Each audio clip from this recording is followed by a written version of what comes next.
Assalamualaikum warahmatullahi wabarakatuh. Waalaikumsalam warahmatullahi wabarakatuh. Gimana Ya, Pak Saiful? ya Kedengaran? Bapak. Suara saya kedengaran? Iya Pak, Insya Allah Pak. Alhamdulillah kedengaran Bapak. Mohon maaf Pak ya, kami lambat tadi Pak. Ya baik. Ini karena waktunya itu pakai Zoom ini ya, Zoom biasa terbatas waktunya itu 40 menit. Jadi kita ujiannya kurang lebih nanti 30 menitan. Jadi Baik, nih. baik Bapak. Sekarang sudah direkam ya? Sudah Bapak. Baik, Pak Saiful, kita akan segera ini melakukan proses apa namanya ujian kompre. Jadi ujian kompre ini ada beberapa bagian. Pertama nanti kami persilakan Bapak untuk melakukan proses pembelajaran. Jadi pembelajaran langsung ya, walaupun tidak ada mahasiswanya, seolah-olah ada mahasiswa atau ada peserta didiknya ya. Nanti bisa Bapak share screen dan seterusnya di sini ya, di Zoom ini. Nah, Baik jadi Bapak. waktu kita selama ini kurang lebih 10 menit aja, 10 menit. Nah, setelah itu nanti akan ada wawancara terkait dengan kemampuan tulis baca Al-Quran. Bapak siapkan kertas kosong dan kemudian pena atau spidol untuk nanti menulis. Nah, setelah itu nanti akan ada pertanyaan-pertanyaan wawancara terkait dengan penguasaan bidang tentang kurikulum merdeka, tentang teori pembelajaran, ya tentang eh, perangkat pembelajaran begitu ya, tentang Baik Bapak. P5, tentang PTK begitu ya. Nah, itu nanti setelah itu. Oke, sekarang saya pikir ini kita mulai. Silakan Bapak melakukan kegiatan pembelajaran. Ya, silakan.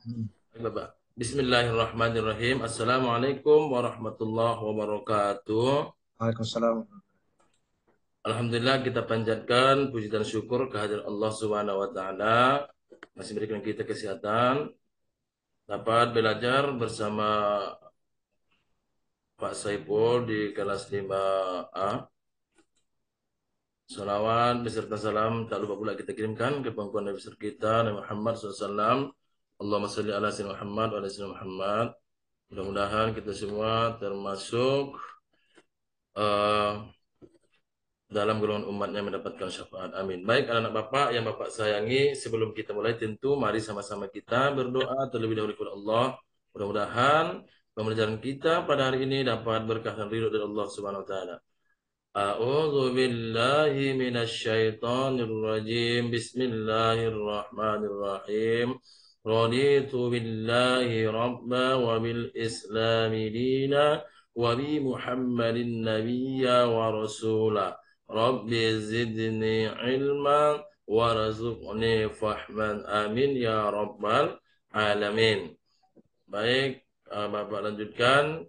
Eh, Kemarin tema kita yaitu menyayangi anak-anak yatim yang tercantum dalam surah Al-Maun. Sekarang kita belajar yaitu lebih dekat dengan nama-nama Allah Subhanahu wa taala atau Asmaul Husna. Pokok pembahasan kita pada kali ini yaitu tidak semua Asmaul Husna yang akan kita bahas, anak-anak Bapak, yaitu yang pertama Al-Qawiyyu, Al-Qayyum, Al-Muhyi, dan Al-Mumit, serta Al-Ba'ith. Hanya ada 5 Asmaul Husna yang akan kita bahas. Sedangkan tujuan pembelajaran kita pada hari ini, yang pertama meyakini Asmaul Husna, Al-Qawiyyu, Al-Qayyum, Al-Muhyi, Al-Mumit, dan Al-Ba'ith. Yang kedua, menjelaskan makna Asmaul Husna Al-Qawiyyu, Al-Qayyum, Al-Muhyi, Al-Mumit, dan Al-Ba'ith. Yang ketiga, mengungkap nilai-nilai akhlak terpuji sebagai bukti keyakinan kepada Asmaul Husna Al-Qawiyyu, Al-Qayyum, Al-Muhyi, Al-Mumit, dan Al-Ba'ith. Yang terakhir, menyimpulkan perilaku terpuji yang sesuai dengan Asmaul Husna Al-Qawiyyu, Al-Qayyum, Al-Muhyi, Al-Mumit, dan Al-Ba'ith. Selanjutnya di sini Bapak membuat pertanyaan pemantik, yaitu apa yang anak-anak Bapak ketahui tentang Asmaul Husna, yaitu nama-nama baik Allah Subhanahu wa taala. Yang kedua, ada berapa jumlah Asmaul Husna, yaitu 99. Yang ketiga, kapan saja anak-anak Bapak membaca Asmaul Husna? Ketika berdoa dan sholat dan lain sebagainya. Yang berikutnya di sini ada beberapa Bapak tampilkan gambar. Yang pertama seorang anak yang sedang memberikan bantuan kepada orang yang membutuhkan ataupun dalam Islam disebut dengan bersedekah. Yang kedua, di sini ada seorang siswi yang sedang membaca atau belajar di rumah mengerjakan tugas yang telah diberikan oleh gurunya dari sekolah. Yang berikutnya di sini ada dua orang anak laki-laki dan perempuan yang sedang berpamitan di saat menyalam kedua orang tuanya. Nah, yang gambar yang tiga ini juga termasuk daripada gambaran pengamalan Asmaul Husna yang kita bahas pada hari ini. Dan selanjutnya di sini ada gambar beberapa kaum muslimin dan muslimat yang sedang mengantarkan jenazah. Yang berikutnya di sini ada gambar seorang anak yang sedang ditimpa musibah atau kemalangan. Dan yang berikutnya di sini ada gambar beberapa rumah atau perkampungan yang sedang kena musibah banjir bandang. Anak-anak Bapak yang Bapak sayangi, Al-Asmaul Husna adalah nama-nama baik Allah Subhanahu wa taala yang berjumlah 99. Dalil tentang Asmaul Husna, Allah berfirman dalam surah Al-A'raf, surat yang ke-7, ayat yang ke-180 dalam Al-Quran. Bismillahirrahmanirrahim. Walillahil asma'ul husna fada'uhu biha wa dharul ladhina yulhiduna fi asma'ih sayujzawna ma kanu ya'malun. Dan Allah memiliki asmaul husna atau nama-nama yang baik. Maka bermohonlah kepadanya dengan menyebut asma'nya atau asmaul husna itu, dan tinggalkanlah orang-orang yang menyalahartikan nama-namanya. Mereka kelak akan mendapat balasan terhadap apa yang telah mereka kerjakan. Quran surah Al-A'raf surat yang ke-7 dalam Al-Quran ayat yang ke-180. Yang pertama, Al-Qayyum artinya adalah maha kuat. Allah Subhanahu wa taala maha kuat. Maka kekuatan Allah Subhanahu wa taala ini tidaklah terbatas.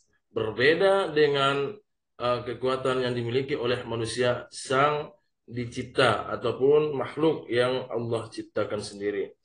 Sebagai anak yang saleh dan soleha, kita harus yakin bahwa kekuatan yang dimiliki manusia adalah pemberian dari Allah Subhanahu wa taala. Sedangkan cara meneladani Asmaul Husna Al-Qawiyyu, yang pertama, jika mempunyai harta yang cukup atau berlebih, maka bantulah orang-orang yang membutuhkan seperti yang sudah Bapak tampilkan di awal tadi gambar pertama. Lalu yang kedua, tidak memamerkan harta yang kita punya. Seperti contohnya di dalam kelas kita diberikan orang tua tas yang baru, sepatu yang baru, baju yang baru. Tidaklah mesti kita pamerkan karena itu adalah termasuk yang dilarang dalam agama kita. Maka sebagai anak yang soleh-soleha yang bisa meneladani Asmaul Husna Al-Qayyumnya Allah, maka tidak memamerkan apa yang telah kita punya. Yang ketiga, jika memiliki ilmu pengetahuan, maka diamalkan dan sampaikan kepada orang lain. Seperti misalnya ketika di dalam kelas ada kawan kita bertanya apa yang telah diterangkan oleh Ustadz, misalnya kawan kita tidak paham, maka bantulah. Tandanya kita mengamalkan atau meneladani Al-Qayyum Allah Subhanahu wa taala. Yang berikutnya Al-Qayyum. Artinya Allah Maha berdiri sendiri. Allah itu mengurus seluruh alam sendiri tanpa bantuan dari siapapun. Maka sebagai anak yang soleh dan soleha, maka kita harus bersikap mandiri dan tidak manja. Cara meneladani Asmaul Husna Al-Qayyum, yang pertama, kita tidak menggantungkan hidup kepada orang lain. Seperti misalnya di dalam kelas ada tugas yang Ustadz berikan, ketika kita tidak paham, maka janganlah kita meniru atau mencontek apa yang telah dikerjakan oleh teman. Maka sebagai anak yang meneladani Asmaul Husna Al-Qayyum, berusaha kita untuk mandiri dan tidak bergantung kepada orang lain. Yang kedua, memiliki keterampilan untuk kebutuhan diri sendiri. Seperti contohnya mandi tidak lagi harus dimandikan oleh orang tua. karena kita sudah kelas 5. Makan juga tidak harus disuapkan karena kita sudah tidak lagi anak bayi. Yang ketiga, memiliki kepedulian kepada orang lain dengan terbiasa membantu. Seperti misalnya kawan kita ada yang lupa membawa pensil atau penghapus, kita ternyata memiliki pensil yang lebih dari satu atau penghapus yang lebih, maka pinjamkanlah. Itu termasuk kita meneladani al-qayyumnya Allah Subhanahu wa Ta'ala. Baik, anak-anak Bapak yang Bapak sayangi, yang berikutnya yaitu al-muhyi.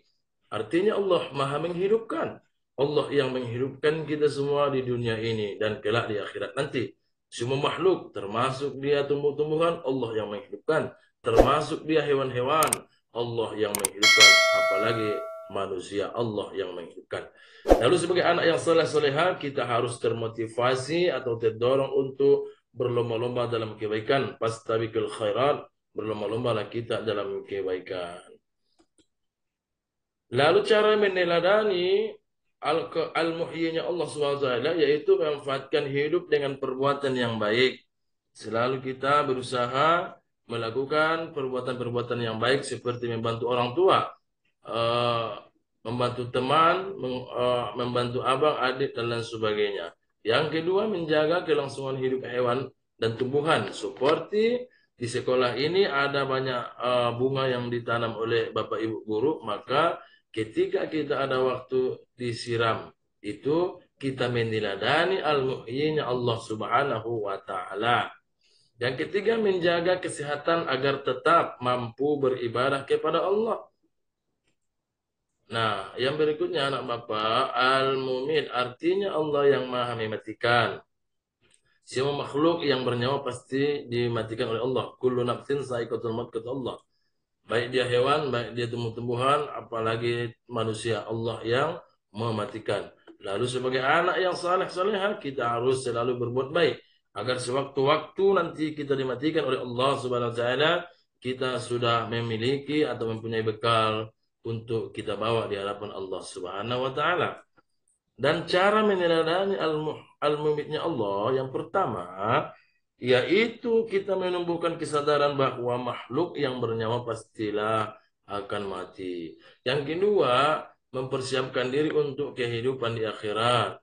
Yang ketiga, memanfaatkan waktu dengan sebaik-baiknya. Bagaimana kita menyiapkan diri kita untuk akhirat? Tentunya sebagai umat Islam, yaitu kita harus rajin melaksanakan ibadah sholat 5 waktu, membaca Al-Quran habis maghrib. Habis itu kita hormat kepada orang tua dan guru, dan juga kita harus menghormati orang yang lebih tua sekalipun itu bukanlah orang tua kandung kita. Karena itu semua akan kita bawa nanti di hadapan Allah Subhanahu wa taala. Dan yang terakhir adalah al-ba'its, artinya Allah Maha membangkitkan. Allah Maha membangkitkan manusia dari alam kubur. Allah membangkitkan rasa optimis untuk sukses kepada kita juga. Seperti yang tadi di gambar yang di awal, ada beberapa kaum muslimin yang membawa jenazah ke pemakaman atau ke tempat peristirahatan terakhir. Itu adalah buktinya bahwa Allah SWT nanti akan membangkitkan orang yang sudah mati. Sebagai anak yang saleh-salehah, kita harus yakin bahwa Allah SWT akan membangkitkan kita dari rasa malas belajar menjadi rajin belajar. Cara meneladani Asmaul Husna Al-Ba'its yaitu meyakini kebenaran hari berbangkit. Sebagaimana telah dicantumkan dalam rukun iman yang kelima ada hari kiamat. Kita nanti akan dibangkitkan semua oleh Allah Subhanahu wa taala. Baik dia yang sudah terdahulu meninggal dan nanti dengan yang terakhir sudah meninggal. Sama dibangkitkan oleh Allah Subhanahu wa taala. Sehingga maka dari itu dengan kita meyakini kebenaran hari berbangkit, itulah yang memotivasi kita untuk berbuat baik di atas dunia ini.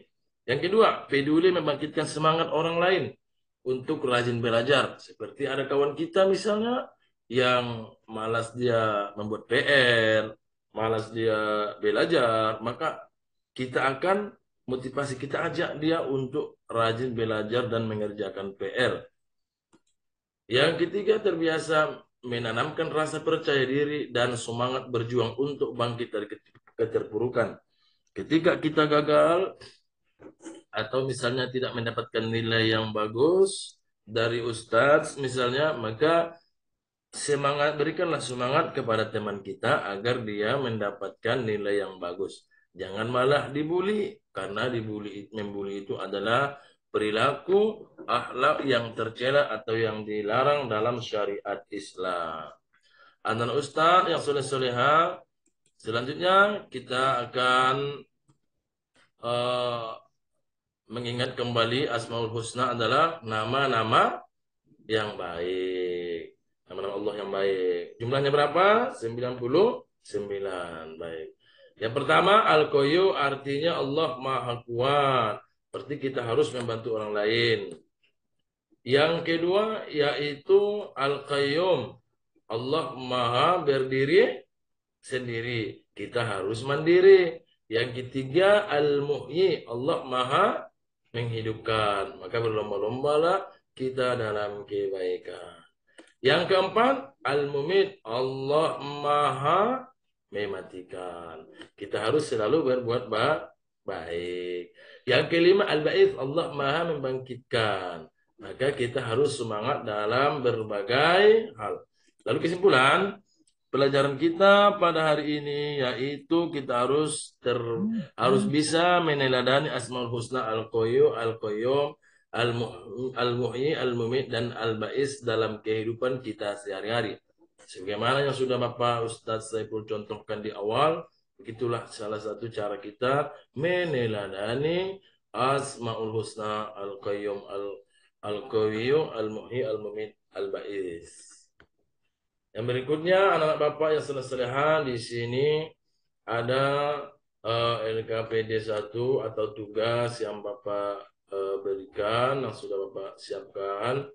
Yang pertama Al-Mumit artinya dijawab nanti.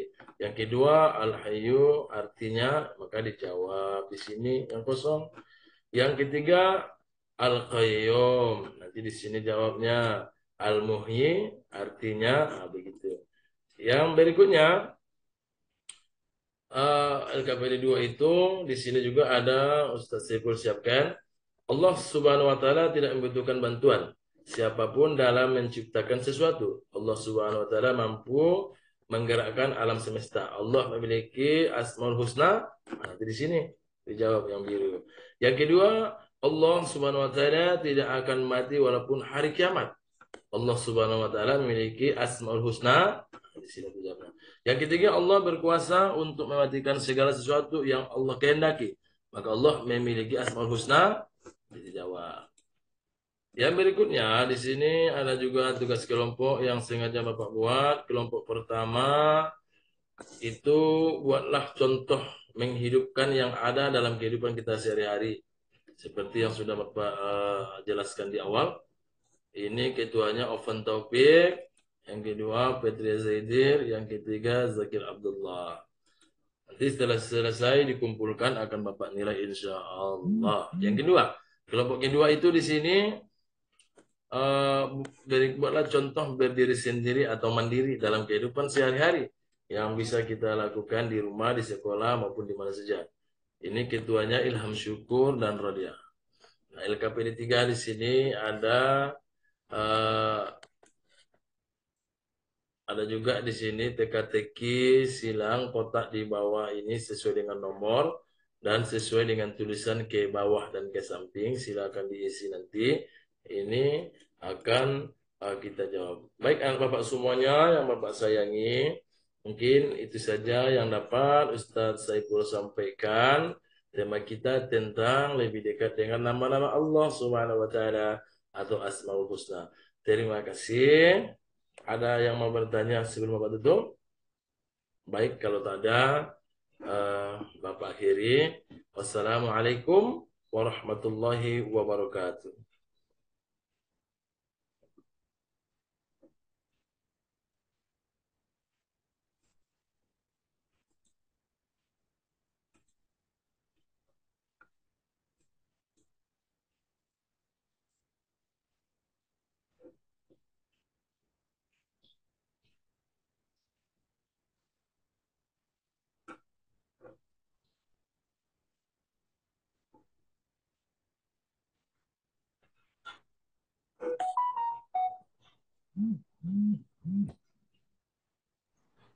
Stop share, bisa di stop, Bapak?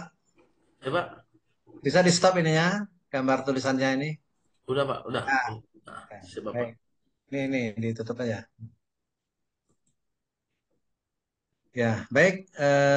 Terima kasih. Eh, kita lanjutkan ke pertanyaan-pertanyaan berikutnya ya. Pak. Nah, Bapak terkait dengan ini ya, eh, perangkat pembelajaran ya, perangkat pembelajaran Ya Pak. dalam kurikulum Merdeka. Dalam kurikulum Merdeka ini kan ada yang disebut dengan pembelajaran berdiferensiasi ya. Apa maksud pembelajaran berdiferensiasi itu, Bapak? Yang Bapak ketahui. Baik Pak, yang kami ketahui Pak, pembelajaran berdiferensiasi itu adalah eh, penyesuaian tema yang kita ajarkan dengan kehidupan sehari-hari dan lingkungan sekolah, Pak. Lalu bentuk-bentuknya atau macam-macamnya apa saja, Pak, asesmen ini? Baik Pak, asesmen itu berdasarkan fungsi asesmen diagnostik Pak. Hmm. Nah, itu di awal tadi tuh, Ya, oh, diagnosa kan? ya, ya diagnosa Pak. Habis itu formatif Pak. Formatif itu untuk apa? Formatif penilaian Pak. Ya, Ya, maksudnya. itu apa? Itu kapan itu kalau formatif? Eh, Formatif itu setelah kita selesai menjelaskan materi kepada peserta didik, Pak. Gitu. Apa lagi? Habis itu ada lagi Pak sumatif. Formatif apa pula tuh? Ya Pak, Apa pula tuh? Eh, sumatif itu berarti Pak terakhir Pak, penyanyi Apa terakhir yang Pak. Bapak tahu tentang P5 itu dalam kurikulum Merdeka itu apa? Benar seperti apa pelaksanaannya sekolah? Ya baik Pak. Kalau P5 itu pembelajaran profil Pancasila itu Pak, sebenarnya itu membiasakan peserta didik yang pertama itu berketuhanan kepada Tuhan Yang Maha Esa. Jadi sebagai guru agama Islam itu kita membiasakan anak untuk sholat bersolat misalnya atau membaca Al-Quran. eh, Berakhlak mulia. Dilakukan guru. PTK itu penelitian tindakan kelas Bapak. Untuk apa? Untuk mengetahui banyak Pak sih yang dinilai. Yang pertama untuk mengetahui kemampuan atau tingkat kepahaman anak-anak tentang apa yang kita berikan atau materi yang kita berikan dan kita sajikan di dalam Sudah kelas. dibuat rancangan P3 kemarin. Ya Pak, sudah Pak. Di Apa judulmu? yang kemarin judul saya yang pertama itu Pak, yaitu kurangnya peserta didik menghafal surat dalam Al-Quran atau juz 30, Pak. Bapak, saya pikir cukup ya untuk sore ini komplek kita. Terima kasih. Sama-sama, Sukses Bapak. selalu. Amin ya Allah. Sama-sama Tetap sukses. lancar kegiatan kita ini sampai selesai. Insya Allah. Amin ya Ya, Allah. terima kasih.